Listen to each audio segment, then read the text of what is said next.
Hey everybody, it is time for the first stream that'll start off with the Master System version of Sonic the Hedgehog. I've got the cartridge here. The funny thing, it's in its adapter so I can use it in the Mega SG. And the funny thing about these cartridges, if you can get a good look at that, for some reason when they turned the Sega Mark III into the Master System, they seem to be aiming to make it the most generic system possible.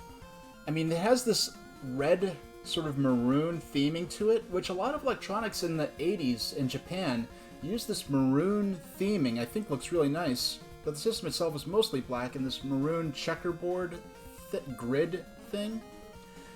And I don't know, it's just so plain, just Sonic the Hedgehog, no artwork or anything like that. And I've also got, we won't be using it, but I do have the Master System controller, which is the period controller that would have been used to play this game.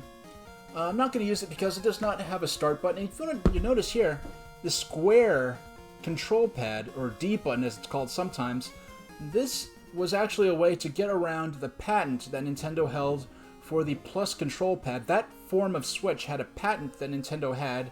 Therefore, until less, I think about 10 years ago, no companies except for Nintendo had an actual cross-shaped Plus control pad because the Switch mechanism was copyrighted, so this was a way to get around that. And it looks terrible, and it was actually not so bad, but it does not have a start button because on the Master System, the start button is on the console itself, and you're meant to keep the console near you. A lot of older consoles were like that. So and there's no start button on the analog Mega SG that we'll be playing on, so I'd rather play with the Genesis controller. Play with the Genesis controller, which does have a start button, and at the time, in like the very early 90s, if you were playing this, a lot of Genesis owners, especially in Europe, possibly in South America, had the power-based converter that lets you play Master System cartridges on the Mega Drive or Genesis. So this really isn't period inaccurate, it's just not what would have been used on its home console. And then we also have Sonic the Hedgehog. I've never owned this game on cartridge before. I never had this game growing up. I grew up with the 8-bit versions of Sonic. We very nearly beat this game because, if I turn the console on, we nearly beat Sonic for Master System last stream because first I wanted to 100% Sonic on Game Gear for the first time on stream. There was a previous stream where I did it, but the stream sort of fell into a black hole of technical problems and bad luck, so we're not going to talk about that. But we will talk about the Sonic game for Master System. Well, so last time we did play the Game Gear version, and we 100%ed it, which means completing the game with all Chaos Emeralds. We're not going to be 100%ing it. Some of the strats for getting, mostly it's the reason we won't be trying for 100% this time is because in Jungle Zone I was doing some practice playthroughs nearly to I played up through Scrap Brain, but I did not play the zone after Scrap Brain. And when I played through those, I was testing to get to the Jungle Zone Chaos Emerald, which seems to be in the same equivalent place as in the Game Gear version. But in this home console version, the jump to get to it is much riskier, and I lost several lives doing it. I never even quite nailed it. Never quite nailed the jump to get that Chaos Emerald. So because of that, I'm not interested in burning a bunch of lives to get that Chaos Emerald. Now, what we are going to do is get as many lives as possible. We got nearly... this game generally...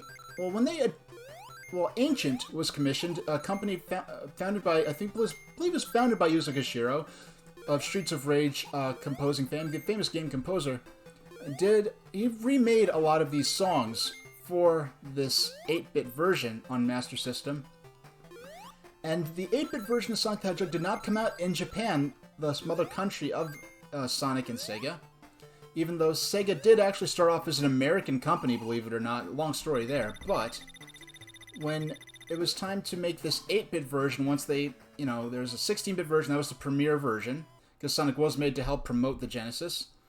But they made an 8-bit version for fans who hadn't upgraded yet, or in places, or, the Master System in Europe and in South America was still very popular and was positioned as a lower cost option for those who weren't ready to upgrade or who already had a who already had the Genesis. Oh, hey, how you doing? Yeah, we're gonna try. We're not gonna go for 100% with this. Oh, did I? Okay. I may have scrambled my... You know what? If I don't get this continue, I'm gonna restart and we can see from the beginning. Yeah, Thundex. Somehow I ended up looking at some old videos. An ancient video. I think you did. Did you do a video back in like... Well, I'm gonna restart. This is not going well. I want every continue in life I can get, because when I get to the very end of the game... Well, I nearly beat this last time, because last time we 100%ed the... I have it right here. I have the Game Gear version, which this is my actual childhood cartridge, by the way. But yeah, so we 100%ed the Game Gear version, but when it came time to... I nearly beat the Master System version. They converted the Master System version... Oh, it was just something... you were just talking about... You know, oh, hey, Tofu Bread, how you doing? It's nice to see you, too. Yeah, we're gonna try to beat the Master System. This is the Master System version, not the Game Gear version. So we're gonna try to beat that. I nearly beat it last stream, but I just wasn't, when I got to Robotnik... Ah. Yeah, so you were playing the Messenger, huh? Yeah, so we got to Robotnik at the very end of the game, but I just... There were glitches going on in the final boss arena where I was glitching to a part of the arena where I wasn't supposed to, and that was throwing off my gameplay and caused me to lose lives until I got a game over. No, but no, the video you saw, you were just speculating on the Wii U, I believe, how powerful it was or wasn't going to be. Because in hindsight, that weird thing was going on where I think a lot of developers that didn't even announce Wii U support were saying really glowing things about Wii U. Oh, the hardware's so powerful. We're really impressed with this system. They were saying all these glowing things about Wii U, and I guess what they were doing was trying to position themselves so that if the system became a hit, like the Wii, they could go and make games for it. But if it did not do that well and it wasn't worthwhile, then they could just not waste their resources making ports of games on a system that didn't have any future. And so you got a lot of weird things, like, especially, even back in, like, E3 2011, there was that nonsense where, poor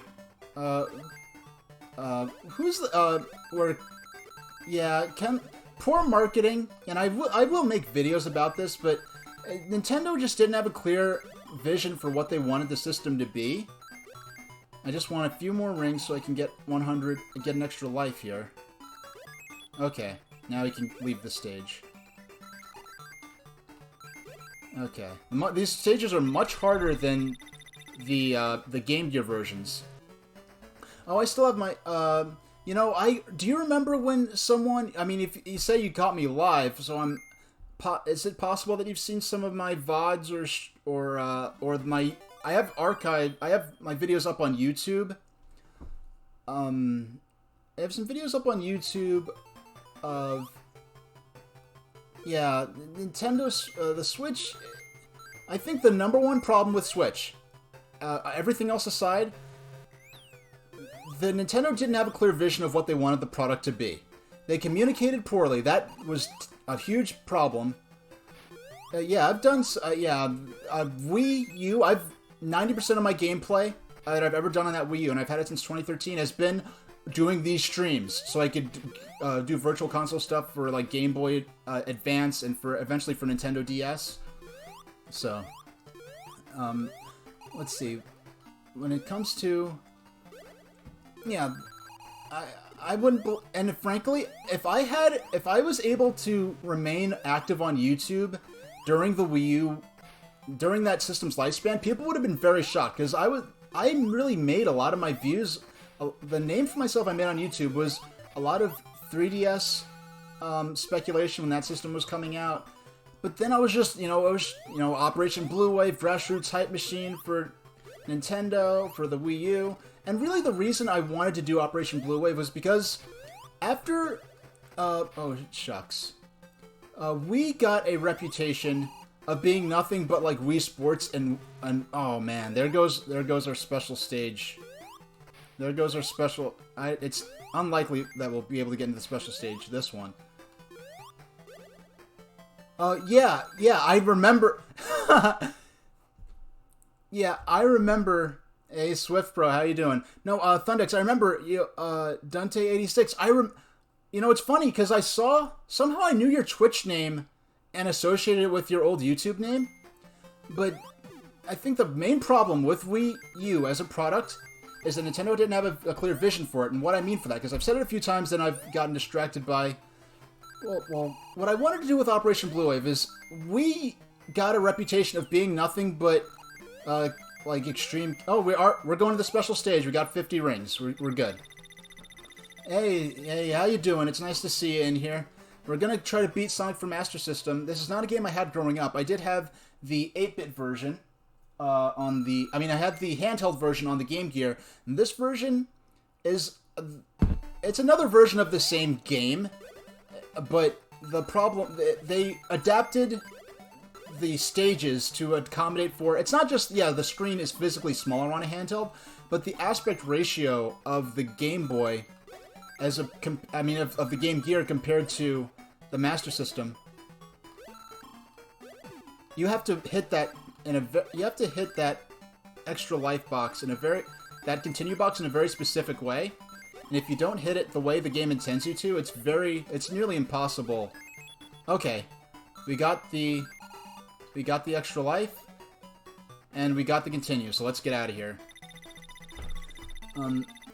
Yeah, they adapted the stages for the smaller screen aspect ratio, and that's actually part of why... I'll pause when I get into the next stage, but part of the reason I have this television frame, like I'm playing on a, late 80s, early 90s television, is because on the Tube TV, a lot of Master System games have this, if you're not familiar with the Master System. They're, in Super Mario Bros. 3, if you notice their loading seams... In the corners of the game screen in Mario Bros. 3, you can sort of see pieces of the screen being built as they're scrolled in and out of the game. And it's not a glitch, it's just how the game works and how the game loads in the graphics. But let me find what... Now, I'm going to turn off the frame here. You can only stream games off your Xbox or PS4 since... Yeah, now I'm going to turn off the frame here. Check that out. Check out on the left, you can see it, and on the bottom... There are these huge loading seams, and on Master System games, they mask them with one of the colors that's currently being used for the game. And on an actual TV of the time, the curvature and the frame of the tube hides a lot of that. So when you're playing on a modern TV or a modern monitor, you can actually see these huge seams. And when a lot of people play Master System on emulators or something like that for the first time, they think that maybe they didn't have their monitor settings right or something like that, but it's actually part of how the game loads its graphics. Yeah, I think the number one... Now, the Game Gear version, because of the smaller screen, I could just strike Robotnik and one cycle. I would have beat this boss already. But here, you could only strike him when he comes down to try to swoop at you. Speedrunners, if they're very lucky, they know how to get this frame perfect, literally frame perfect, where you can match... You have to be at the very bottom of his run, of his up and down motion of the Robotnik as the sprite for a ship. Or the Egomatic, as this was called in the Adventures of Sonic the Hedgehog cartoon series. But I think only one or two more hits should do it. So you can only hit him when he's down low, pretty much. This should do it. There we go. But the problem with the Wii U was that the two main features of the system were completely incompatible with each other. As far as, like, the native Wii U games. And that is such a Sonic move right there. To give so much of his character in this game that has no dialogue. He hits the switch, frees the animals. He doesn't even look back. He doesn't make sure they're all right. He hits the switch. He knows he's freed them, and he just moves on. It gives a lot of insight into sort of his attitude. The sort of gotta go fast theme before that became, the sort of infamous meme it is now. Now, they really played to the strengths of the 8-bit hardware because, Nintendo didn't even know what to do with the system. It's like, I say sometimes, it's like they made the entire system with Nintendo Land in mind, and then didn't know what to do after that. It's not that simple, but I kind of feel like that's the case. They were good games for it, and some of the few games that did use the gamepad to its full extent. But I remember when Star Fox Zero got delayed, and part of the press release, I think, from Miyamoto, I think it said something like, "Oh, me and my team have realized revolutionary new ways that we could use the TV along with the gamepad in the game." And I was thinking, wait, you delayed the game because you thought of new ways you could use the TV along with the gamepad? That was originally the pitch for when you were saying the whole point of Star Fox going up to E3 2015 was, oh, we're going to make this great game that's going to use the TV and the gamepad in unique ways. That was part of the original pitch for it. So now you delayed the game because you've realized new ways you could use the gamepad and the TV?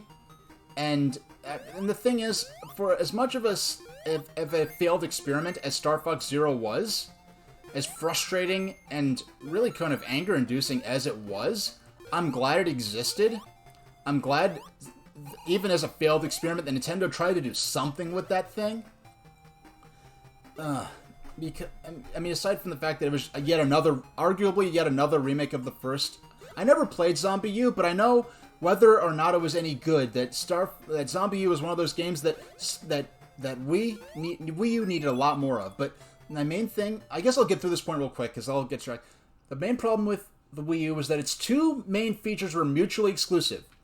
Either you could have a game that used both the gamepad and the TV simultaneously in really unique ways, that you could do things that could never be done on a single-screened home console, or you could have games where you could play either on the TV or turn off the TV and switch to the gamepad and play only on the gamepad. And the problem I see is that the games with, Paper Mario Color Splash kind of found a way around it, but it was compromised. The Sonic game, the games that could be played 100% without compromise on the gamepad were games that intrinsically could not rely on using both the TV and the gamepad extensively to have unique forms of gameplay. And so you have the system where its two main features are exclusive to each other. Now, I should be able to get through this. Okay. I do not want to hit those. I want to use the purple spring to bounce over and not hit the purple spring that's down there. Because if I hit those, that's going to mess me up. Okay. Now I just got to get to the exit. Okay. Okay, we're good. We're good. We just barely made it. Oh, no. Okay, here are my rules for chat interaction. If I go off of a line of discussion and you want me to go back to it, just politely mention it in chat. But this is a live, in-progress discussion, and I'm multitasking, so when you have a real-life discussion, it's not like in a movie or in a novel, where discussions are linear and tend to make sense and have one point or subject that's carried through. One thing merges into another, and that's just how it is. And just talking about that, I had a nice 4th of July. The fireworks are crazier than ever. I was watching Pete Doerr's stream. Last year he streamed Fantavision, which, if you don't know, is a fireworks-themed puzzle game for the PlayStation 2. So that was a cool 4th of July game, but this year he did an eBay stream, and he had some kind of filter on his microphone so that the fireworks wouldn't be too severe. Oh, no. I got bamboozled there. Now, pretty much what that is me falling victim to being used to the Game Gear version of this level and not the Master System version. Because the Master System version, the stages are laid out differently. They developed the Master System version of this first, and then went back and adapted this game to play well on a handheld. And in doing that, they made a lot of alterations to the stages. I don't even know why the scale is here. You really don't need that, I guess. Pete. He's Pete Doerr on here on Twitch. He is huge on Twitch. He's one of the biggest retro streamers around. Well, at least one of the. Well, I don't know if that's true, but he's one I've known. He's actually he's the one who infected me with the Twitch virus. He's the one who got me to make an account on the site so I could interact on his streams. I don't have that. I don't have the test card girl set up. I forgot to, but I'll set it up for my stream tomorrow, because I'm gonna be today I'm gonna be playing the 8-bit version of Sonic. And mind you, I've been a lifelong Sonic fan. If you know me from YouTube, you'd think of me as a Nintendo guy, but I actually cut my teeth on Sonic the Hedgehog. I remember the Humans Against Genesis commercial, where she was complaining about Sonic and, oh, why is he so fast? Can he be nicer like Mario? And that actually was my first commercial that I saw that got me interested in video games, because I knew about the NES. I knew there was a Super NES yeah, it was the Humans Against Genesis commercial that introduced Sonic the Hedgehog.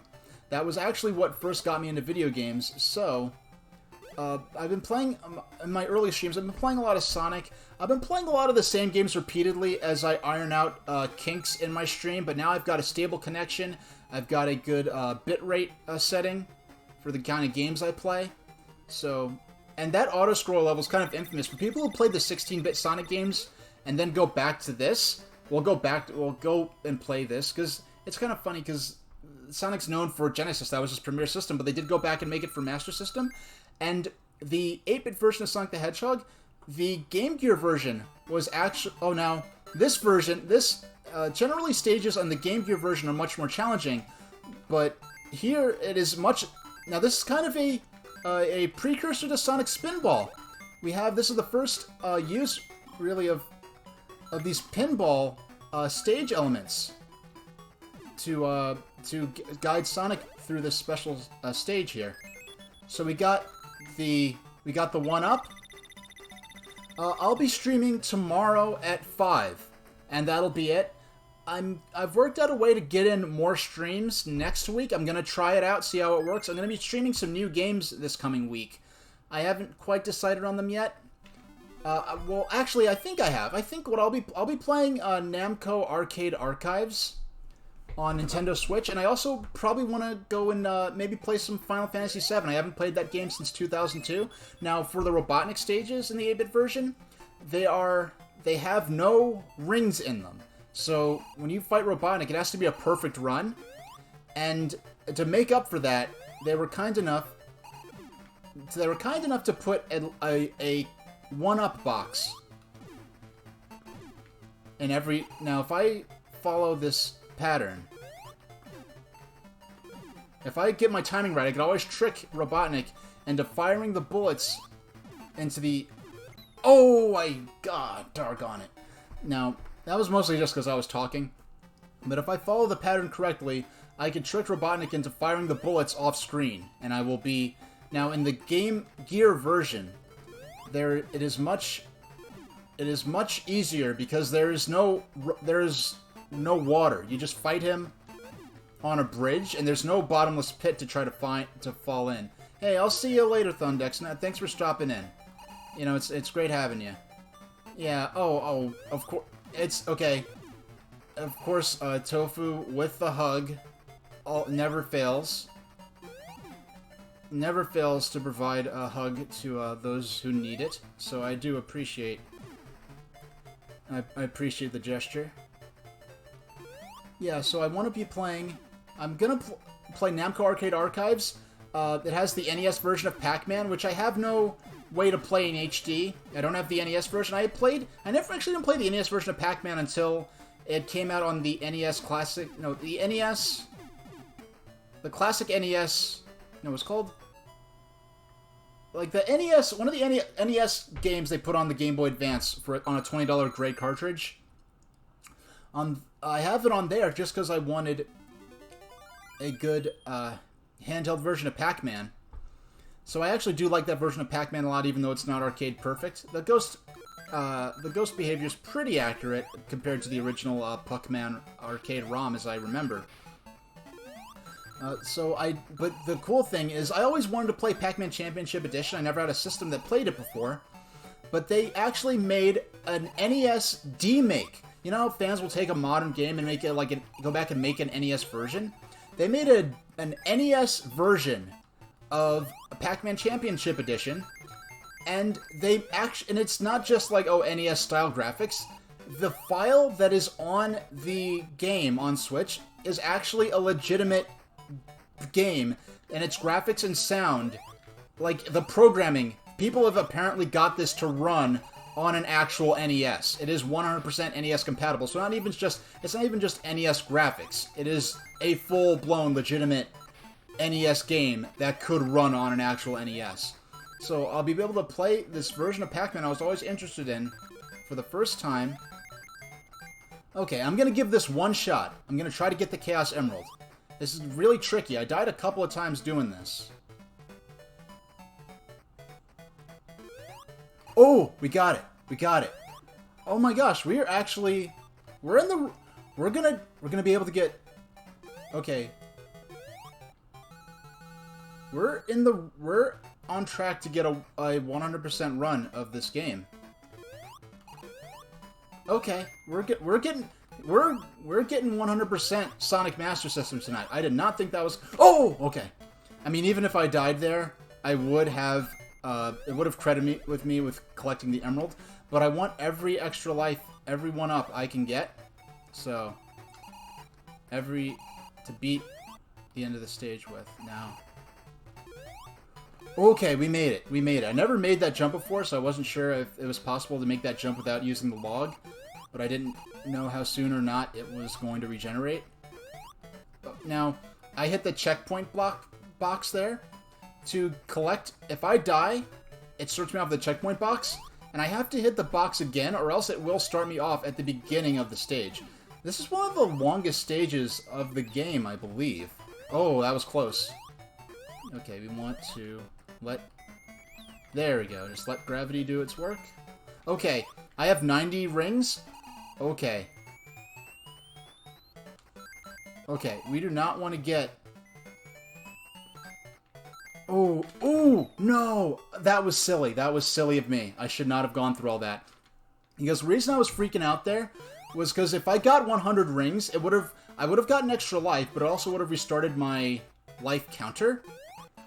And doing that would have, it would have restarted my ring counter, and I would have had no hope of, well, I would have had to start from scratch, because I need 50 rings to get to the special stage, and I'm going to get the special stage so I can get as many extra lives and continues as I can. So I didn't want to lose that life, I didn't want to lose my ring count, even if it did mean that I would have been given an extra life. Because getting that extra life there... Oh, hitting that piranha almost made me die there. But we gotta... I just realized, when Thundex left, you said I gotta fun for a bit. I'll try to come back later. I thought I said I gotta go have fun. I just realized this... Well, I said I gotta run, but I hope he's having fun wherever he went, but... Yeah, so I have a new scheme. I'm gonna try this coming week. I'm gonna try to get both. I'm gonna try to do, if this works out. I'm not sure exactly what my schedule will be like in terms of appointments, but I'm gonna try to. Now this level in the Game Gear version, you could scroll down, and this version, the original version, it is using Kid Icarus logic. Where once something scrolls off of the screen as you go up, that object leaves the game world. And if you fall down, you will fall to your death, even if there was a platform right beneath you in the actual stage layout. Just once it leaves the screen, it no longer exists. And that is not... It doesn't make sense from a world-building standpoint. I guess they're trying to make it it's not a fair challenge. And it's not like they were using an engine... or something like that. Hey, you gotta head out? Hey, I'll see you around, Tofu. Thanks for dropping in. Oh, shucks. Okay. So, maybe we won't be getting to the special stage this time. I don't know if I have the opportunity to collect a full 50 rings. Oh my gosh. I almost... Now, look at that. Just right down there to the right. I will now actually die if I had gone a little back there. It just makes no sense. So I think they made the right call. Well, first off, it just... Oh!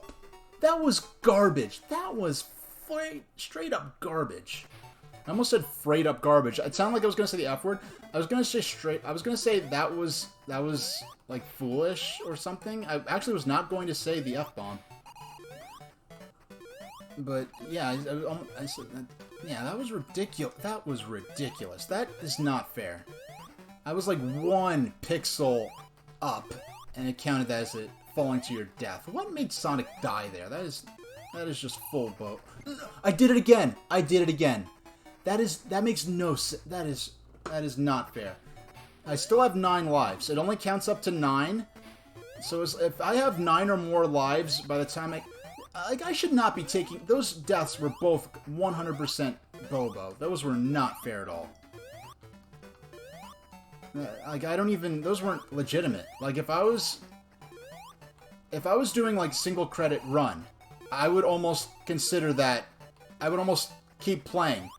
Yeah, if I was doing single credit run, I would keep playing and not consider that a valid death. Because that is just such deep garbage. Like, if I fell here, then yeah, okay. Yeah, it's stupid that it doesn't scroll down, but yeah, I missed the platform, so whatever. Yeah, but if I... But that back there was like, okay, that is straight up unfair. Now we only have the boss here. This is probably the trickiest boss, aside from the final boss. Because there's no... Wow, you could actually... I actually was able to see Sonic on the right running in place. Something about the way the stage loaded. I don't know if always on Act 2 Jungle you could see Sonic running in place there. But, hey, we're doing 38 minutes in, not a single drop frame. I like what's going on here. Now, there's actually... Well, there's a 1-up right there. Or an extra free man, extra game, extra guy, extra life, whatever you... Now, fortunately, now we can scroll down. We're not running on the logic from the last stage. And even this is only like I have not played this that many times. I absolutely do wear face coverings in public. Like, before this even started, I already had an industrial box of disease control masks. You know, like a big box of them in my house, just because when you grow up, I had a parent. I grew up with a parent who had a compromised immune system, and that's just something you learn. Like, when you think or suspect that there's a chance you could be sick, it's just a matter of discipline. You wear a mask. What was that? Yeah, I don't really go into enough that was full Bobo. Like, the cannonball fully despawned. I don't know why it killed me there. Yeah, so I wear a mask because I've been wearing a mask since like January. And like late January when I was like, yeah, it's pretty clear this is going to be a problem here too, because we're already having cases being reported. So, yeah. So, and I don't use public transportation now, unfortunately. I prefer to do so when I have the chance, but I remember, like, in late January, wearing a mask on the train, and people were looking at me like, oh, what are you doing? That's like that only affects other countries. But no, I'm not really interested in doing anything quite like that. And plus, just wearing... I don't go to conventions or college campus. I don't go to any place where people would see Super Train Station H printed on a custom mask and be interested in my streams because of that. So I just have some plain old disposable masks. So that's good enough for me.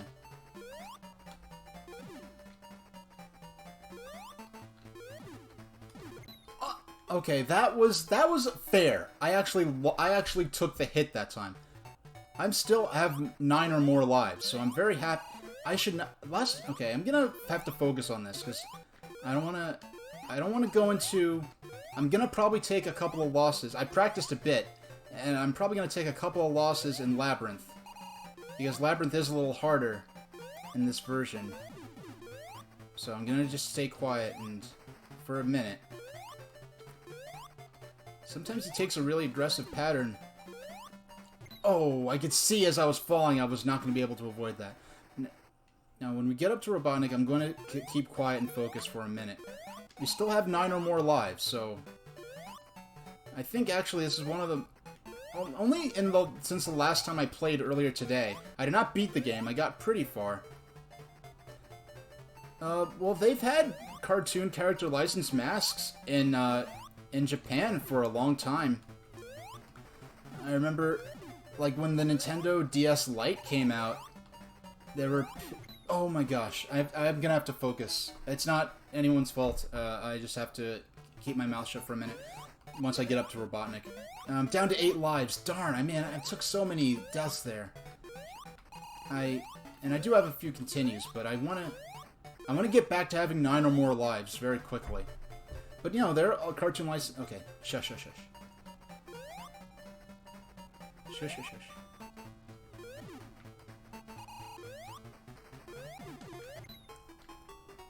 That was... Okay, that was just unlucky. I tried to go for the second hit, and oh, man.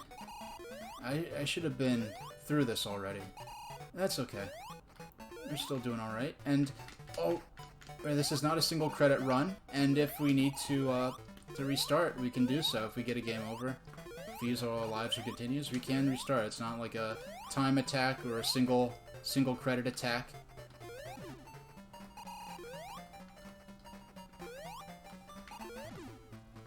Okay, this is the hardest Robotnik because there's really no place to run, no particular trick to maneuvering through the arena.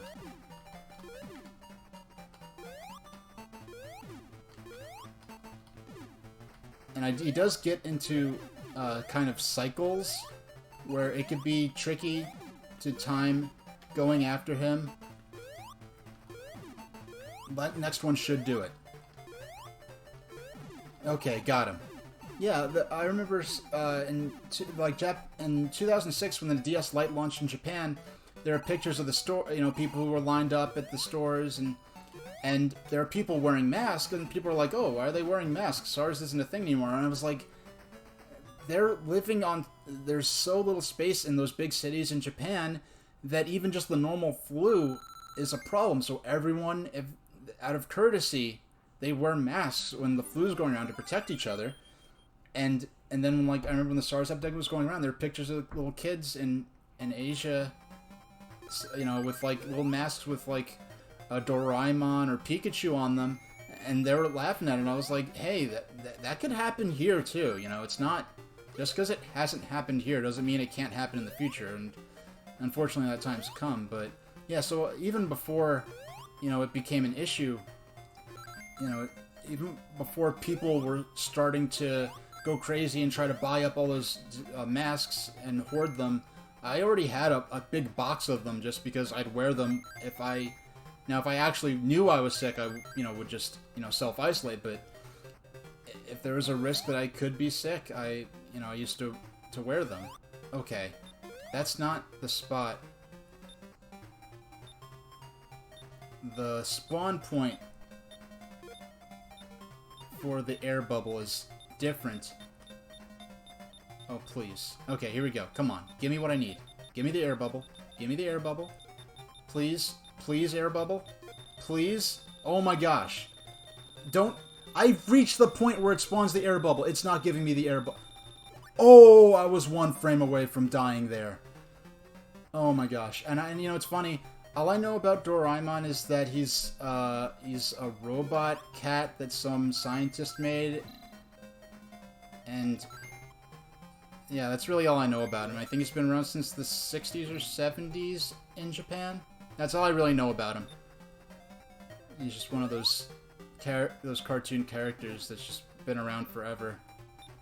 Come on, please. Please, air bubble. Okay, there we go. Yeah, I couldn't... Okay, please, launch the balls. Launch them. Launch them. Launch them. There we go. Okay. You gotta give me something to work with here, game. If he respawned his cannonballs, That's some Bobo. Okay, no, there we go. He's pretty harmless when he doesn't have the spikes around him. But we're okay. I got a little bummed out because we took so many deaths on Jungle Robotnik. Sounds like an alternate universe Robotnik that's dressed like, you know, a jungle warrior or something. But no, we Jungle Zone Robotnik. We did. Okay. We were able to get through that. We took a lot of lives, but we did get through.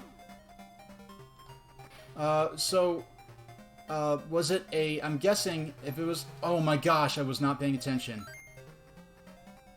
That was fully my fault. So I'm guessing this was one of the modern Doraemon series. Because if it was... Now look at this. You have a box. Now either I can get 10 rings, or I could hit this switch and get an extra life. I think I'll go for the 1-up. Yeah, I'm guessing it was one of the more recent ones. The only show on Disney XD... Now look at these pillars here. This is so cool.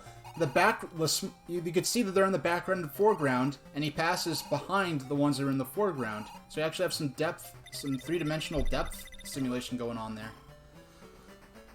I'm guessing this is one of the more modern Doraemon series, but I remember when, Pac-Man and the Ghostly Adventures came out, I watched about maybe half of that first season. I don't know how many seasons they were. But Pac-Man and the Ghostly Adventures is just a fascinating show from the standpoint of, well, both the Pac-Man and the Ghostly Adventures as well as the Hanna-Barbera version from the 1980s are fascinating because it's how do you make a coherent narrative out of Pac-Man? And I know they did a great job with the... I liked both versions. I know it's very easy to laugh at the Hanna-Barbera version nowadays, because the Hanna-Barbera approach was, okay, how do we make a coherent narrative out of Pac-Man? We make it a Smurfs ripoff. Because one thing Hanna-Barbera was doing, they're making lots of Scooby-Doo ripoffs where it was a cast of teenage mystery solvers and some kind of gimmick character. It was either a Scooby-Doo, it was a talking dog, or a speed buggy, it was a talking dune buggy. And then Jabberjaw, it was a talking shark. It was some kind of gimmick character. Usually some kind of anthropomorphic thingamajig.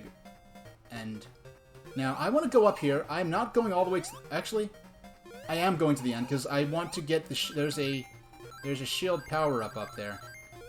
And I lost my shield at the end of the last stage. So, I do want to have my shield.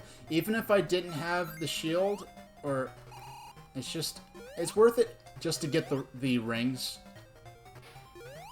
Actually, I just realized I took a lot of deaths in my last playthrough that I didn't have to, because I was making a very strange decision in the way I was playing.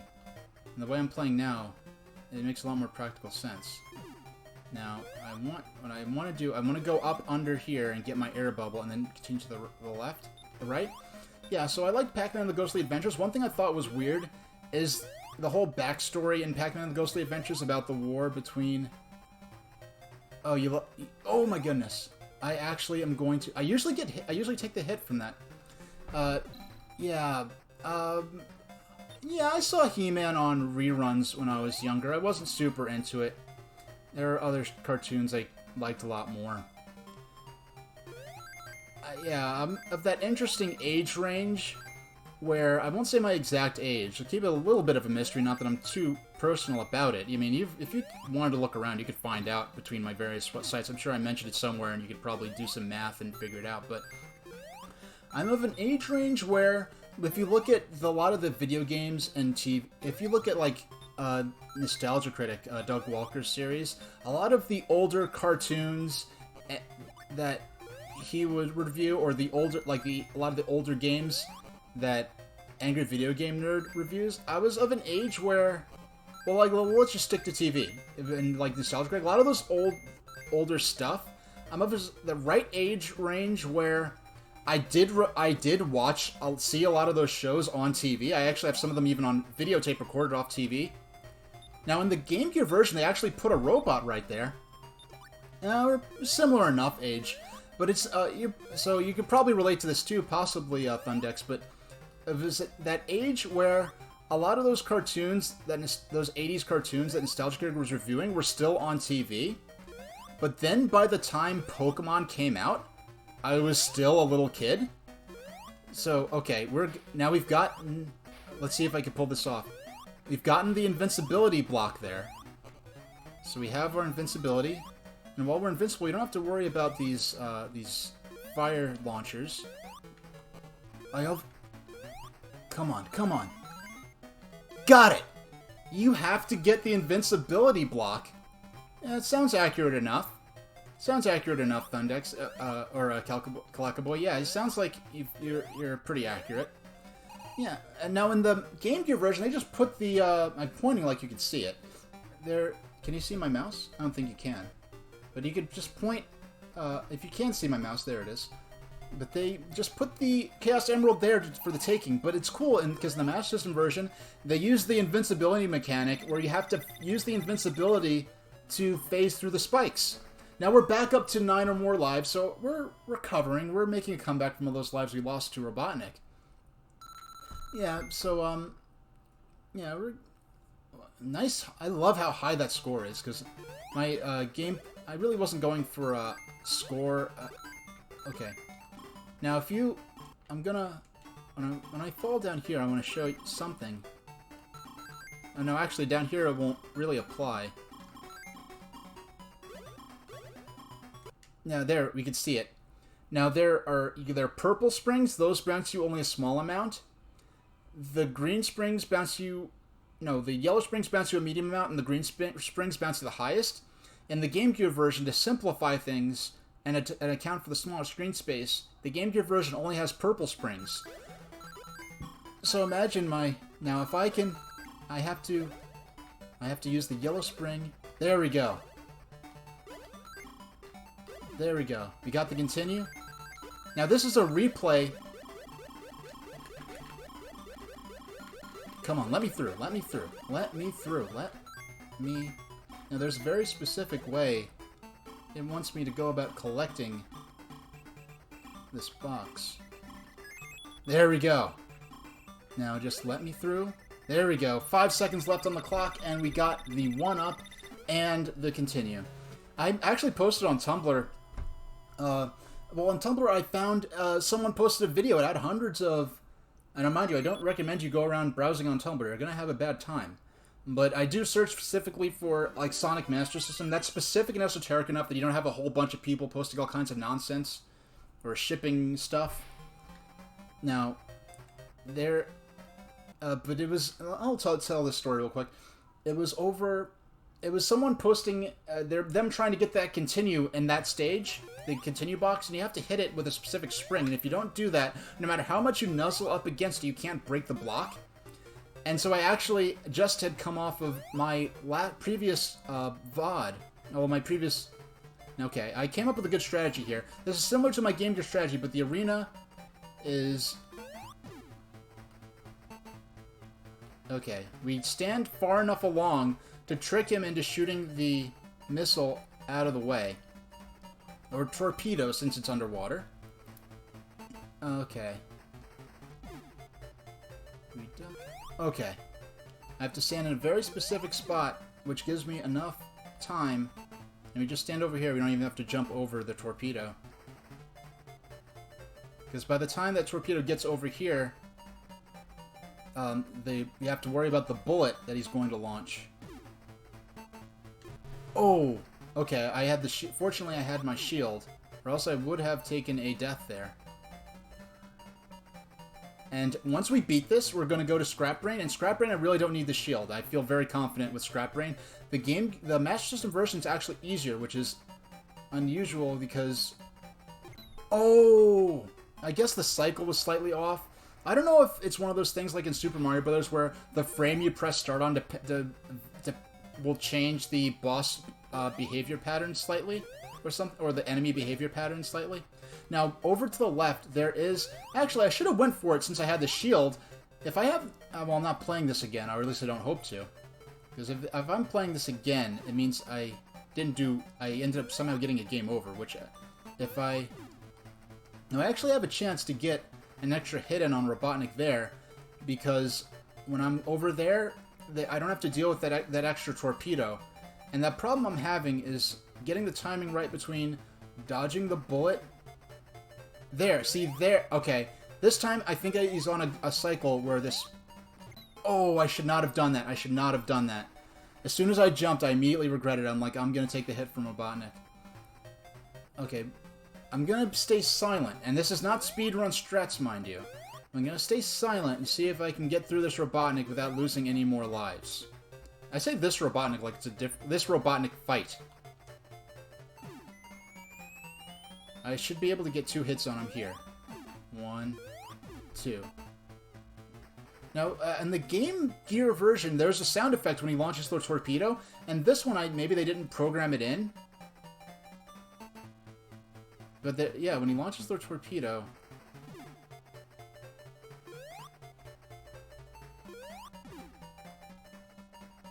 Yeah, maybe they didn't program in the torpedo sound effect until they went back and refined it for the Game Gear version, because in a lot of ways, in certain aspects, you could say the Game Gear version, it's easier. It is not the same game. Like, for speedrun purposes, these are considered different titles, because the mechanics of certain boss fights, like the Game Gear Sonic 1 is so much quicker than the Master System version, that that alone totally alters the timing, and, you know, the stage layouts are different, so... Okay. This is not speedrun strats, but if I don't screw this up, I should be on track to beat him on this credit, without losing any more lives. Stand in our lucky spot.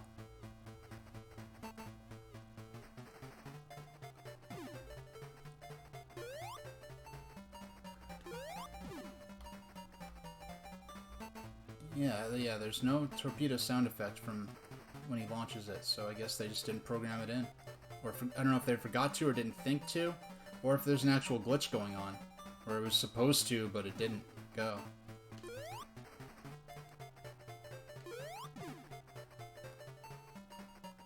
Now, in this, I didn't mention this, I probably should have, but Sonic has infinite air in this boss stage, so we don't really have to worry about... And the water physics, in...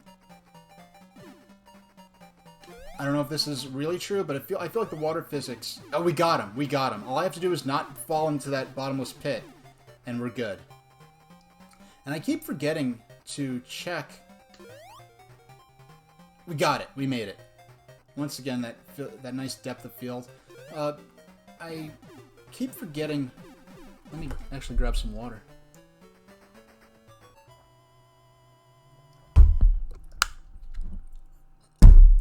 Yeah. Let's see, what did I watch back then? I watched... Okay, now we're in Scrap Brain Zone. Which, if you are not familiar with this version of Sonic the Hedgehog... Okay, I just want to look up. I just want to pause. Look at the sprite work here. Well, first I want to mention the music. The soundtrack was done by Uzo Koshiro of Streets of Rage fame, famous game composer. And he remixed a lot of the tracks from the Genesis version of Sonic. And I think his arrangements are actually superior. He actually did a remix of Marble Zone, which does not appear in this version. They replaced it with Bridge Zone, because I think they were considering putting in Marble Zone, but they wanted to play to what this 8-bit hardware could do, and all the lava and moving objects and Marble Zone maybe was too much. But if you look on YouTube, there's a sick Uzo Koshiro remix of the Marble Zone theme running on this 8-bit hardware. It is fantastic. I love it. It's a shame they didn't find a way to use it in the game. But this Scrap Brain Zone theme, if you're familiar with the Genesis version, I have the Genesis cartridge here. I'm actually not that... I'm kind of alien to this version of the game. I'm going to play it once we beat this, which we're on track to do, with all emeralds, mind you.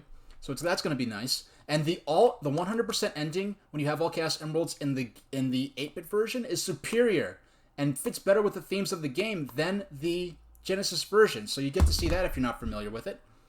But look at the sprite work here. The dusky city, the flashing lights, the skyscrapers, the factories. You can get a sense that, hey, maybe if you lived in this city, you'd feel like, hey, you know, Robotnik's doing pretty good by us. He built this factory on this uninhabited island. We all have jobs. We have high technology.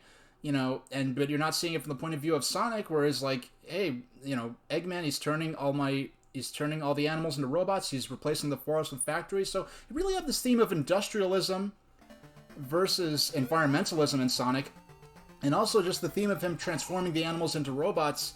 You know, a robot is something that could be controlled and programmed and is obedient, whereas Sonic is, you know, all about freedom and, you know, doing his own thing and not, you know, and just being, you know, the unique individual that he is. So all these themes of, you know, environmentalism versus industrialism and individuality versus conformity are really, I think it's really one of the strong points of this game. I don't see people really talk about so much. And it's why I think Sonic and Eggman are such great villains for one another. You have some villains that are kind of like, okay, like Green Goblin and Spider-Man. Like, yeah, there's no real theming that goes together with that, I don't think. Or if you look at Batman and the Joker, there's no real ongoing trope about bats and clowns. I guess you could say that the Joker's real colorful, whereas Batman's kind of dour and dark, I guess you could say. But when you have Sonic and Robotnik, those two characters, that thematically, they just go together so great in a really obvious level to me.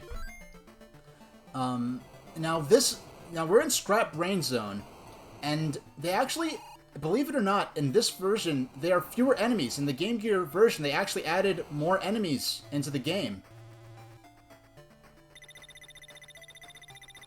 And for the first stage of a final level, that was very tame as far as traps and enemies and death pits go.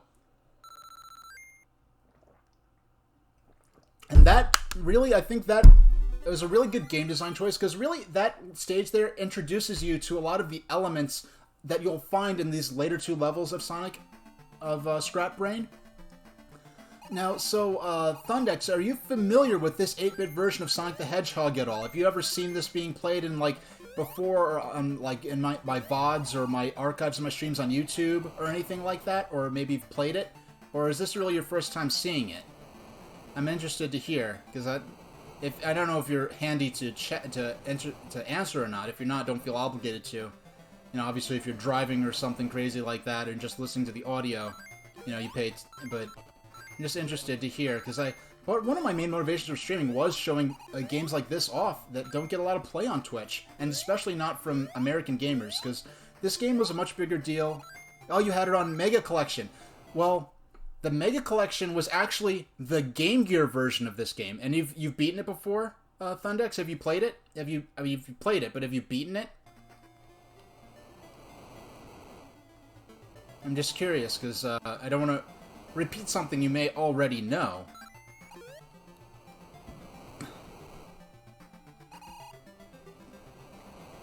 Okay.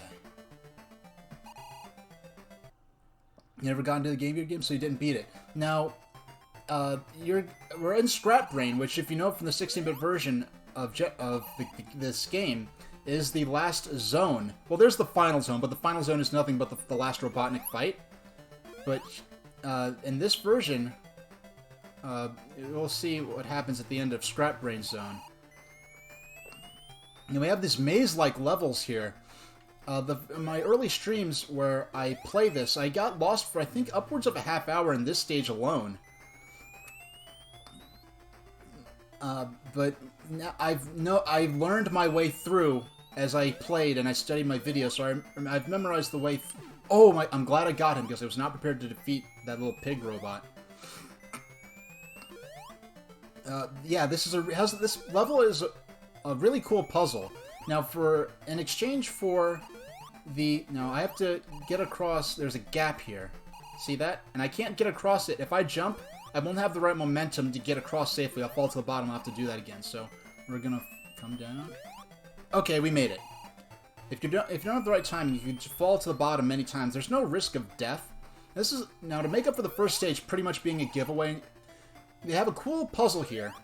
Where, see, I've fallen down here. If I took the upper path in that original fork in the road, I would have taken me through to here, where I could hit that switch, which switches these two doors. This door on the left or the door on the right. Now I've fallen through, and I can hit this switch.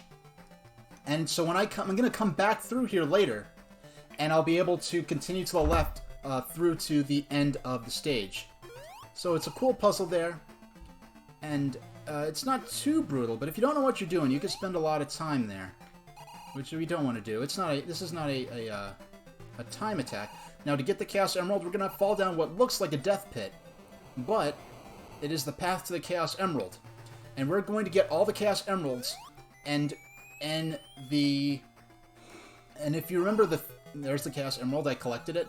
Now, considering the themes of Sonic the Hedgehog about industrialism versus environmentalism, and all of that, I think well, we'll see when we beat the game in not too long. But the ending you get when you collect all the Chaos Emeralds in this version, in the 8-bit version, whether that's on Master System or Game Gear, is a much better ending than the one on Genesis. Because if you complete the Genesis one without all the emeralds, what happens is you beat the game and you just see Robotnik juggling the emeralds and laughing at you. Now we're back to this fork in the road. Yeah, in the Master System version, no, in the Genesis version, you see him juggling the Chaos Emeralds, and it's like, aha, okay, Robotnik still has the Emeralds, so he really still wins. But in the 8, but when you collect all the Emeralds in the 16-bit version, the original version of the game, Sonic does this jump up towards the camera where he gives a thumbs up pose or something like that. Okay, here's the part where you have to do the jump. Just want to focus for a bit while I do this jump. We got it. So we're retracing our steps, but when we get back to that branching path, we're actually going to be able to progress to the left. And, okay, this is tricky. And the reason it's tricky isn't because it's hard. It's because I have this sort of muscle memory, I guess, for getting through here. Oh, no. Okay. Okay, that's not so bad, because you can't access the special stage anyway in this version. Well, in Scrap Brain, you cannot access the special stage even if you have... And there's some enemies here. There's Caterkillers here. And so, to make up for the first stage being kind of a giveaway, the second and third acts of Scrap Brain are a puzzles.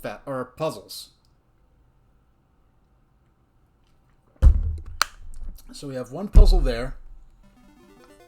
Uh-oh, Scrap Brain, and there's Robotnik. So we're on the Robotnik stage of Scrap Brain, and we're greeted to a very, very complicated puzzle. And oh, that's one thing I wanted to say, I mentioned just about the music. And as you notice, there is no time limit in this stage. Normally you have up to 10 minutes to beat the stage, and in this stage there's no time limit. So they're giving you all the time you need to figure out the puzzle. They're not trying to pressure you with the time limit. Now the puzzle itself, finding the way through the maze, is the challenge here, not the time. Not that the time's really a challenge anyway, but I guess they realized very wisely that this could take more than 10 minutes, and the real challenge here is the puzzle, not even really the enemies and the traps, as far as the fire blasts and robots go.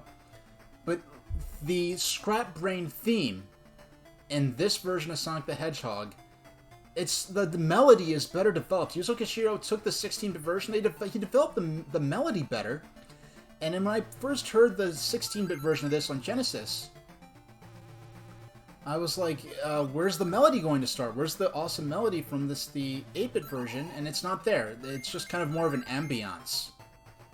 Okay, so straight through. And at the next branching path, we want to go up. So we're going to go... We went down, gonna go up, and then we're gonna go left. The rings kind of guide you here, which is a nice hint. We're gonna go to our next branching path. And here we go up. Well, this isn't a branching path, but we go up here. Next time you have a choice. You go left. Okay, now you just run straight through. Hey! Tundex, thanks for the host.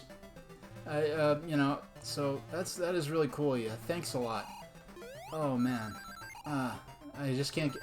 Now, we've solved there's no challenge to the stage. At this point, we've beaten the stage, and all that's left is to go after Robotnik, and... Oh, here he is, and he's not in a robot. He is fully vulnerable, but he escapes. He goes up. So, what could possibly follow Scrap Brain Zone? Because in the Genesis version, Scrap Brain is the last zone of the game. And Robotnik took an elevator up. I remember watching over my brother's shoulder as a little kid. I never beat these games until I played them for these streams. And I've never beat this version. I beat the Game Gear version. I never beat the Master System version. Skybase. So we have an extra zone here. Well, not an extra zone, but we have a zone past Skybase. And I'm a little more familiar with the Game Gear version. I didn't get to practice this level. I got this far, but I decided to go ahead and get to working on preparing to start the broadcast, so...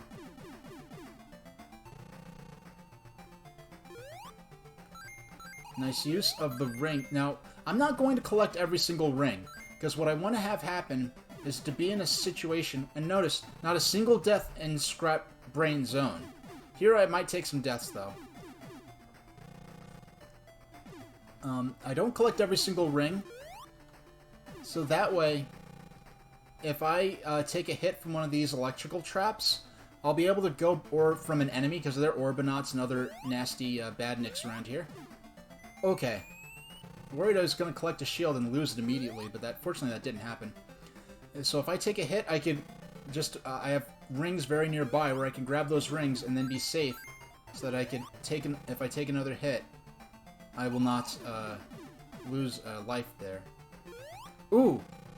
That was frame perfect. That was incredible. I really probably should have lost my shield there. And the lightning has a knockback effect, so it is very easy to... Okay. Okay. Ooh! That was careless. I got lucky there. Come on, launch the balls. Oh, you're not going to launch them? I have to lure him to the... I have to lure him over then. Because the direction he travels in is based on Sonic's position. So I have to lure him the Orbinaut. There was actually one of the early Archie Comics Sonic... one of the early Archie Comics Sonic comics had an episode where I think Sonic went to a casino that was run by Robotnik. And Orbinaut was heavily featured as, oh, it's Robotnik's newest badnik. And he actually beats up Sonic pretty good. Yeah, 'cause those guys are no joke. Okay. Now, these platforms only move in one direction. And they only move while I'm standing on them. So by jumping, I can affect their timing. Which is going to be... I forgot whether... Either I didn't realize this at the time when I was playing this on Game Gear. Well, I'm playing this on the analog Mega SG. And the cool thing about the Mega SG is that they're just... Unlike the Retron... Oh no! Okay, I got overconfident with my timing there. Sonic's hitbox is a little wider than I guess I was ready for. And I am all the way back at the start here, so... We're gonna have to be... I was almost at the end. That's really frustrating.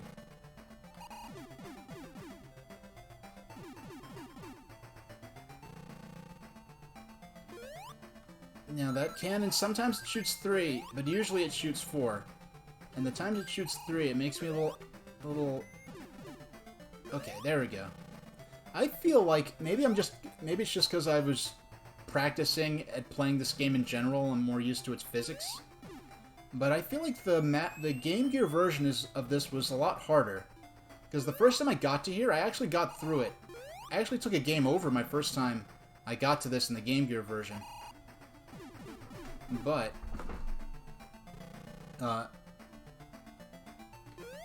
okay. We're not going to press our luck this time. Oh!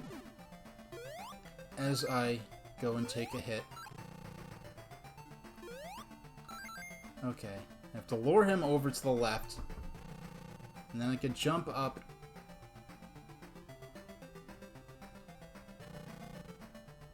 Now, this is just a matter of patience. I think he's going to travel as... I don't know if he has a set pattern where he's going to start going back at some point. But I actually do think... Yeah, I think he's going to go back as far as... But the second I'm more than 1 pixel over past that 50... That is... once I'm 1 pixel over...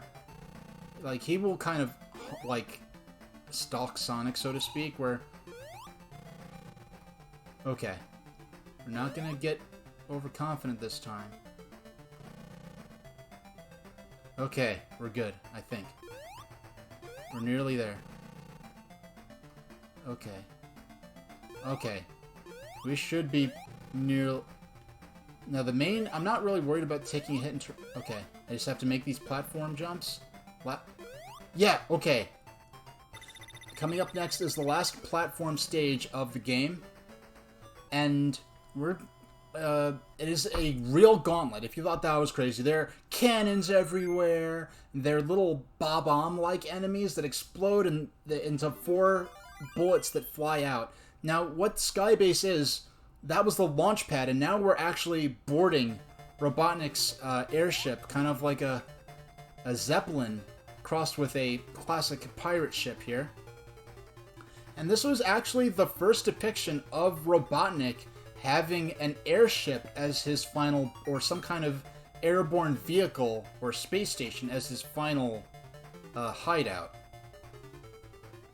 So we actually have this trope that's appeared in a lot of later Sonic games. It actually started in this obscure version. If you notice from the map screen, when they made the Sonic the Hedgehog movie. Now, here's something funny. Param at Sega started as an American company. And by the way, we are bypassing most of the stage by doing this. These jumps are not easy. This is not a giveaway. But it is much easier, or much simpler, than going through the stage the intended way. And this is not just a cheap way to get through the stage. This is the only way to collect the Chaos Emerald. And we're about to collect our last Chaos Emerald. Oh no! Okay. Yeah, I did... now, I should have managed my gameplay a little better here. I should have managed my gameplay better, but I do appreciate the the compliment. That means a lot to me. And I hope I just want to represent some of these more obscure games, because most of the people who... This, Sonic for Master System was the final release for the American Sega Master System library, but the cartridge actually is the exact same cartridge they released in Europe and South America. The PAL versions of the system that were used in Europe and South America, they did not have any regional lockout, at least for this game. I think some games may have some sort of lockout, but Sonic the Hedgehog had no region lockout on it. And when it came to in Europe and in America, well, and I know in the UK in particular, the home gaming scene over there was based more around home personal computers than it was around game consoles, because it was a lot cheaper to copy the games released on floppy disk were just cheaper in anyway. Okay, the games were cheaper.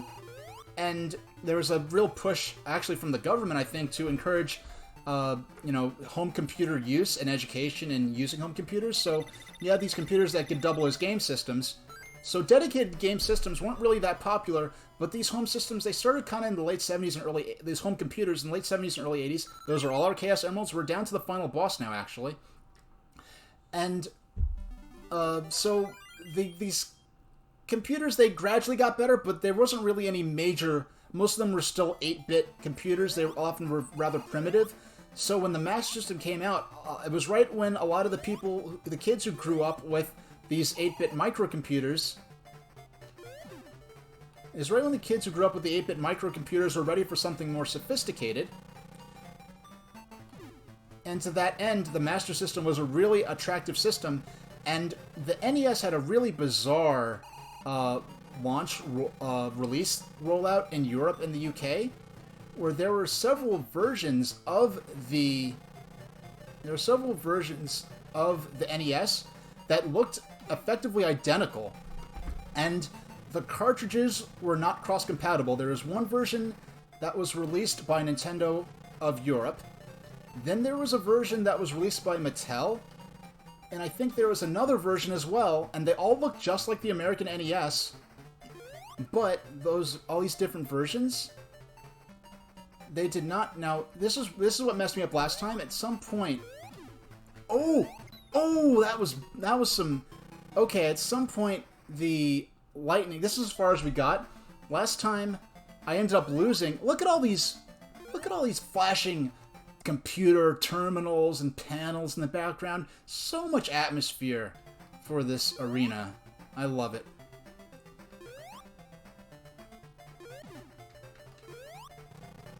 Now, as long as I'm standing here,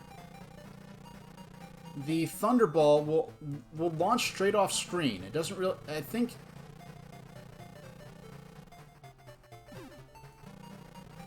Now, when it gets to the point where... Okay. Yeah, so, that being said, so Nintendo had a weird release rollout for the NES in the UK and Europe, and they didn't have the stranglehold they had in North America, where they were forcing developers to only release to make their games NES exclusive, or else they'd face limited cartridge productions on their NES titles. They weren't able to do all that in Europe. They weren't as cutthroat. So the Master System was able to get a major foothold, and it was a much more successful system. Okay. Okay. I have to figure out the rules for what happens once... At some point, the pattern for the electric wall changes.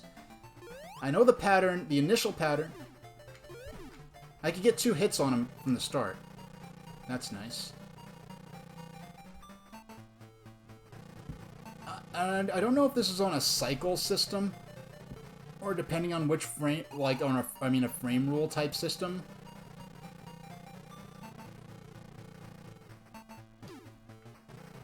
Okay, where the patterns of these hazards will change depending on... When I get to the point where the electric wall stops, where it kind of freezes, okay, I'm gonna wait till this Thunderball goes. I'm gonna try to deliberately trigger it and get back to the safe spot on the left. Okay. This is just weird how this is programmed. If it kept going like it was... Okay, so I have to go all the way to the right, the wall kind of restarts, and then I have to... Okay, now we're down to 7 lives, so we're losing lives at this point. I'm gonna possibly need to use some continue. I see... Me facing through Robotnik there, that can actually get me killed. And I don't like it. And it's not fair, because that's clearly not supposed to happen. Okay. Let me... Okay. Now, I don't know if the behavior of the electric ball is also going to start changing. Okay. It seems like it's changed at this point. Okay.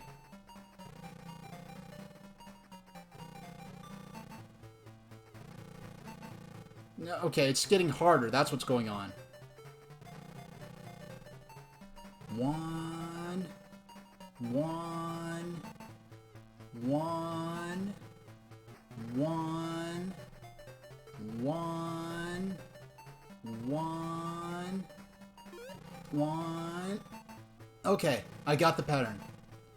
1, 1, go. I mean, that sounds silly. I'm just saying 1 over and over like I'm gonna count, but I don't. Go. Go. Go. Go. Go. Okay, so that's what's happening. The pattern, the electric wall has changed its pattern based on Robotnik having taken a certain amount of damage.